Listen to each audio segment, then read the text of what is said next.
Je vais prendre deux entreprises, l'entreprise Apple et l'entreprise Samsung.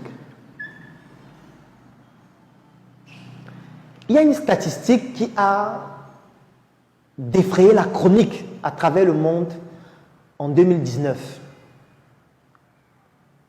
Le téléphone de Apple qui s'appelle l'iPhone XS.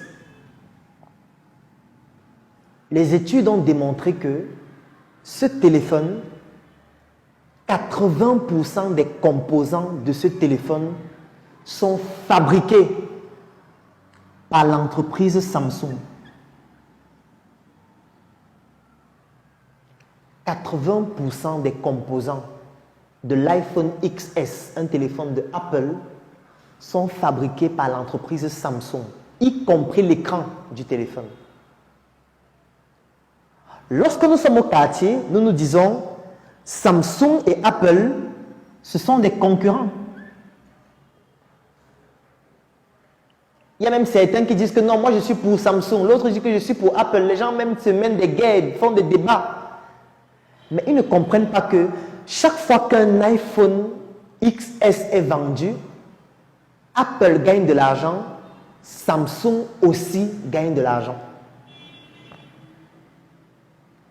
Je vais vous donner quelques petites informations qui vont vous permettre de comprendre exactement quelle est l'ampleur de ces deux entreprises.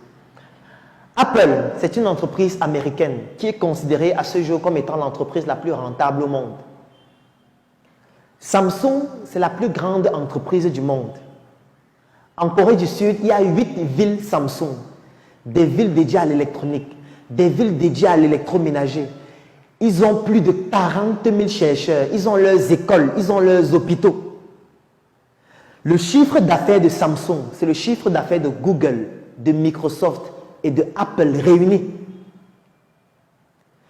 Mais malgré cette grande puissance, Apple et Samsung décident de se mettre ensemble pour fabriquer un seul produit.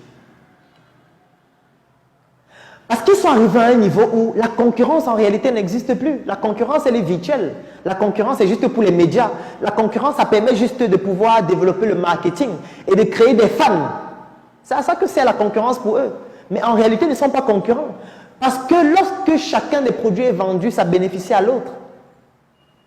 Nous sommes les seuls à être à Mokolo et dire que celui qui est à côté de mon comptoir, c'est mon concurrent. Nous sommes les seuls à vendre les téléphones et dire que l'autre là qui vend aussi les téléphones comme moi, c'est mon concurrent, je dois le combattre, il faut qu'il meure pour que moi j'avance. Arrêtons d'être stupides. Le seul moyen de réussir économiquement, c'est de nous mettre ensemble. C'est la raison pour laquelle dans la deuxième et dans la troisième leçon, je vous ai parlé du communautarisme économique. Apprenons à nous mettre ensemble. Au lieu d'être seul à cultiver son piment, là je parle du fruit, je ne parle pas de l'autre. Il est préférable de nous mettre ensemble pour pouvoir faire un champ ensemble, pour pouvoir créer une marque ensemble, pour pouvoir ouvrir des espaces de distribution ensemble, pour pouvoir faire le marketing ensemble, pour pouvoir mettre nos moyens ensemble pour être plus compétitifs vis-à-vis des autres. Parce que les autres sont ensemble. Il faut que nous puissions mettre sur pied des plateformes qui permettent à tout le monde entier de pouvoir investir dans nos entreprises que nous avons pu rendre compétitives en nous mettant ensemble, tous ensemble. C'est ça qu'on appelle le trading. Il faut que nous puissions aller en bourse. Parce que le seul moyen de réussir, c'est de se mettre avec les autres. Je ne peux pas terminer sans expliquer le fait que lorsque vous vous baladez par exemple en route, vous voyez un troupeau de moutons qui sont en train d'avancer. Lorsqu'un chien s'approche d'eux, tout le troupeau commence à fuir. Lorsque je dis qu'il faut se mettre ensemble, ce n'est pas de se mettre ensemble avec des moutons.